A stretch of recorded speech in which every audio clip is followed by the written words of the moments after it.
Hello, it's me. Good morning, good afternoon, good evening.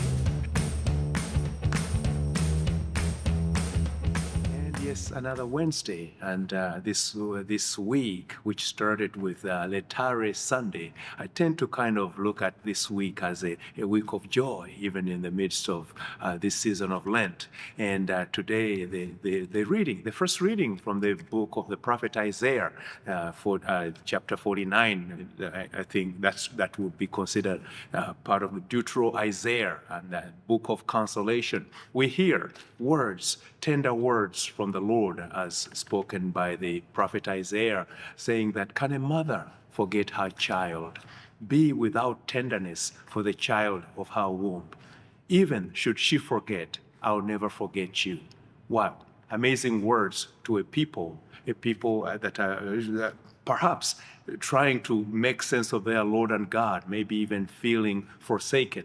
But they are great words for us too. And like I said, this week, as we started on Sunday with a call to rejoice, and perhaps rejoice because we've gone through the middle of the season of Lent, and we are now moving on closer to the celebrating the glory of Easter. But this week too gives us reasons to maybe even celebrate a little more. For example, yesterday people celebrated in various ways the feast or the commemoration of St. Patrick.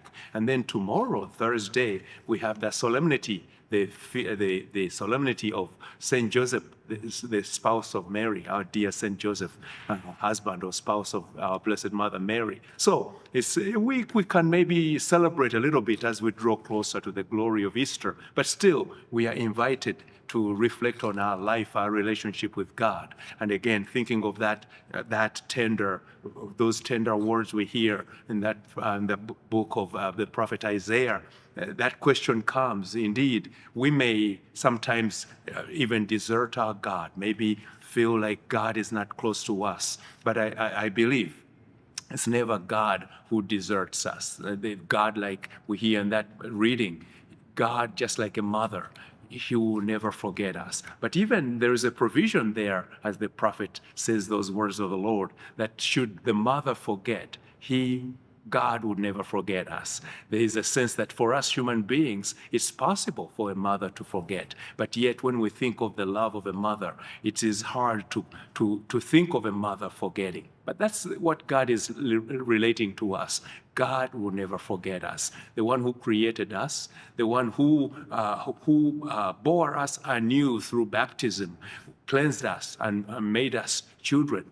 His children, God's children, can never forget us. The Lord can never forget us, what he went through for our sake to bring us back to God. And so it is up to us to remember that, to remember the love of our God, to remember the God who always loves us, and figure how we can continue to play into that love, to live into that love. It is difficult for us sometimes to see that love because of our own human iniquities, our own human sins, things that we do to one another, things that we visit on one another. Sometimes we have maybe a sense that maybe God would treat us the same way. But no, God's love is so, because God is love, like St. John would tell us. So today, as you continue this week of Lent, think of that love of a mother.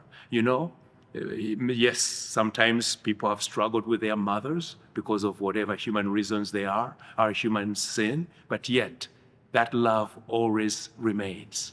Same with truly God. God's love is love. God is love. God's love is always there.